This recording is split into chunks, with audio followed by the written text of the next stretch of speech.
security for our invest scam or apps tolerate our apps connected and just earning money to games in new casino apps.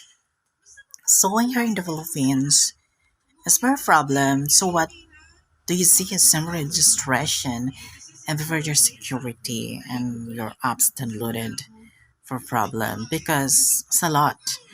Because and these people some registration na umaasa sila kahit alam nila ang kanilang sinasalihan na mga invest immigration to business ops online whatever connected to payment and here to meet a noise problem to trades and her Instagram to useless is criminal up to our people sa Philippines ngayon mga investment o invest up scam kasi tayo mga sin registration na was here to 2022 trade is to coming to 2025 in July it's less siguro yung mga tao na yan matatanggalan na sila ng connection for mobile kasi kung hindi sila tanggalan ng gobyerno whatever the Philippines to international makaka-scam talaga sila and this is last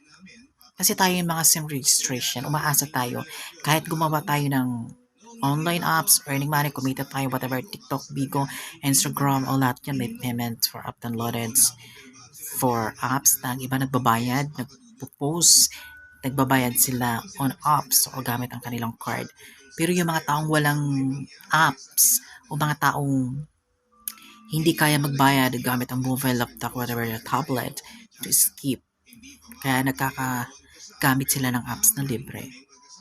Yung here for about struggling or whatever scam authority.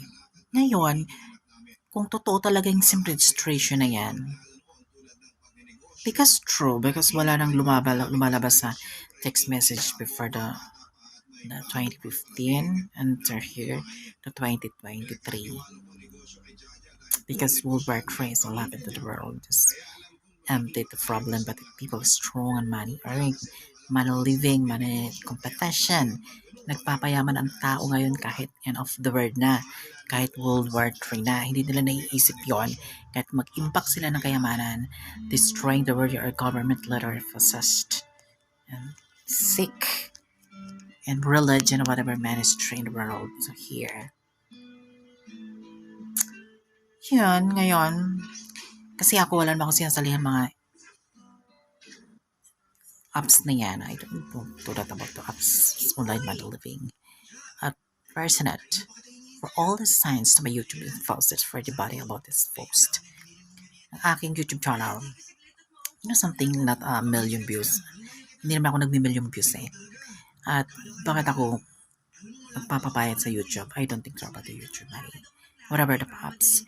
Because all built are political in your president. And a lot happened to me sa fight. So, kung totoo talagang SIM registration nan sa Philippines na walang scam, I don't see a bad thing ever this problem. Thank you. I only have $235. Okay, we can work with that. First, I'm gonna go over to my iPad and click on the App Store. This app, TradingView, it's gonna be your best friend, and this is how we're gonna make some money. Bam! We have 235 bucks in a trading account. The first step is to pick one of these pairs. Now I'm gonna be trading gold, so we're gonna go over to that chart right here. So our goal is to figure out if this is gonna go up or down. To make things easier, I'm gonna install what's called the Cobra Algo. It'll pretty much do this and make it 10 times easier to read the charts. And boom, I can install it with a free trial and no credit card. The algorithm works on Bitcoin, stocks, and Forex, but we're gonna be using it on gold. It has a ton of different features, but we're only gonna be using these 4. The algorithm's saying short gold, we're right around here. And to take profit at those few areas and put a stop loss up there. I put in all the info. We're gonna place a sell on the market. $2 profit, baby. Now we're talking. Fast forward 2 days and we've made $200 in profit. Go try this algorithm for free at cobraalgo.com.